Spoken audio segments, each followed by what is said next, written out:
Good morning. Today on MMI Corner we're going to be discussing spondylolosthesis, and this is a condition where we have one bone that's relatively forward compared to the another bone. What that means is that, say for example L4 is forward compared to L5, you have a situation where if you go back an extension, it creates too much movement anterior from back to front. This creates a problem with folks that come into your clinic. Spondylolosthesis is a condition where it can get worse over time if not treated, but it always doesn't have to if it's stable. Now again, surgeon sends a patient to your office, and you can strengthen these folks on the MMI, and you can also gain stability at different angles and different positions. We're going to go through the setup for that today. What's important is not to go back into full extension or even hyperextension with these people, again, so you don't load up their spine, having too much force going from posterior to anterior. So in the MMI, which we're going to go over today, and again, this machine has 3 different positions, 3 different angles, band resistance, which is unique. We're going to start at 45 degrees. What we're going to do, though, is at each angle, you're going to isometrically hold these patients at that angle. So in other words, if you start at 45 degrees, you're not going to have them go from 45 to 0. Have them go from 45 degrees up maybe 5 degrees. Hold it isometrically. 8-10 seconds, then go back down. That's what I like to use. Then what you do is you can go again up a little higher, approximate 15-20 degrees from 45, so half of that. Then you're going to go up to say 10 degrees, and then you're going to hold them there. I recommend that what you don't do is you don't go from 45 to 0, even in isometric. Just too much force is going anterior. So what you do is you get these patients on the machine. Make sure the pads, these are contoured pads which hit your pelvis, which is right through here, not up here. I lean over the pad, get situated, and now I'm at 45 degrees. And what I'm going to do here is I'm going to have them cross their arms in front. I'm going to have them start here, come up about 5 degrees, and hold it there. Now when I do that, I count 5-8 seconds. Just hold it, kind of get the feel their back muscles getting tighter, then they stop. I can use the handles for just a support. I do 3 sets there. Now, as a physical therapist, a kinesiologist, athletic trainer, you can choose whatever you want to do with repetition amounts. I'm in favor of isometrics with these folks, and then also working them out for time, because these muscles need to be strong over the long haul in a sense, versus just a short burst of repetition amounts. But that's up to you. So again, I'm going to go in this position actively. I'm going to have them go from point A up to point B, halfway. What I'm not doing here is I'm not going all the way up to here, which would be nice for you and I if we don't have this condition, but if we do, we go from point A to point B only. And I actively work them in this position. I do it a lot of times to fatigue, so they can feel their pelvis, their body move over the pelvis pad, and they feel the muscles get tight, and then I stop. Then I move to 30 degrees. I undo the set screw, move it to 30, move it up to the next position where I need it to be, lock it in, and then we start again. Now again, 30 degrees, I'm going to cut it in half. 30's here, 5, hold it right here. I have them do this and make sure that there's no pain in the center of their spine when they do this. Then I have them go up and down actively. Again, just cut it in half from 30 degrees to 15 degrees, but I'm not going all the way up. Okay?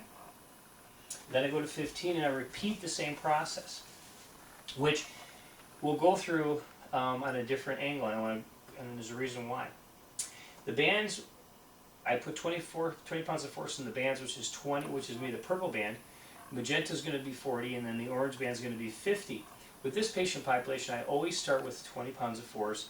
They need to get used to working their body this way, their spine with a resistance coming from this position. So at 30 degrees, I'm going to have them make sure their pelvis is correct, grab onto the bands off of the harness, come up and down actively from 30 degrees to 15.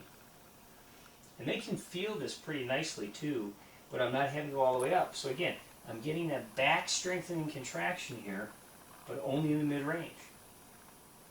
And I'm doing this to fatigue. Again, my personal preference. I'm going to go to 15 degrees now. Undo the vertical, undo the set screws, undo my vertical height. lock it in. And I'm going to use this one as an example of what to do with side flexion. Side flexion is nice because you don't have to worry about this frontal plane or any forwards and backwards force that occurs with these folks. So in other words, I'm going to side flex, which the multifidus is a rotator, side flexor, and a back extensor, of course. So in this case, what I can do is I can go ahead and work side flexion 0 to 15 degrees, not having to be concerned about going back an extension because I'm not doing that motion. I'm doing side flexion, which is great because I can strengthen these folks in this position. Now I can use band resistance here too. If I want to work my right side of my spine, I grab the band off the D-ring and I'm going to go side flex from left to right. So what am I working here? I'm working the right side of my spine as I go up and down. The key here is nice and slow. Again, I like fatigue sets with these folks. I have a lady right now, 70 years old, post-surgical, spondylolisthesis, and she's doing this, not a problem. Nice and slow. I do not have her loaded up on bands yet. I have her doing the purple band. She's been doing it for a week. I have her using 2 pounds in her hands when she's doing up and down motion. No pain. And that's what you're looking for. No pain, no center spine pain, and you're also looking for good stability.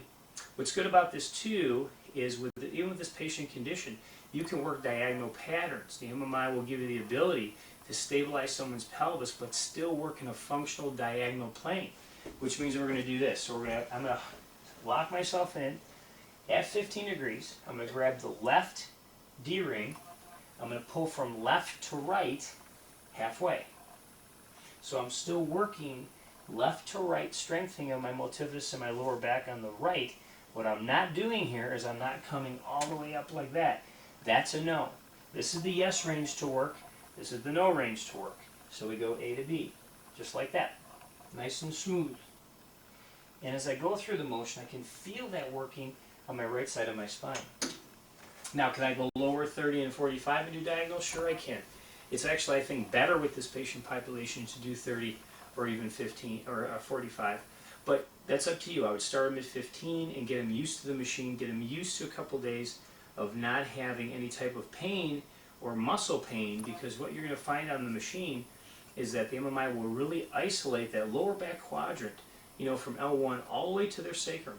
And when they feel that, they're going to be a little concerned, only because they've never really felt that much isolation before, which is good, but they need to go ahead and work on that weekly. There's more to come on the MMI Corner. I appreciate your time. Remember, all the power in your legs comes from your spine. If you do have questions regarding spondylolisthesis, MMI setup, you can contact me directly, Scott Benjamin, at exclusivept.com. Thank you for your time.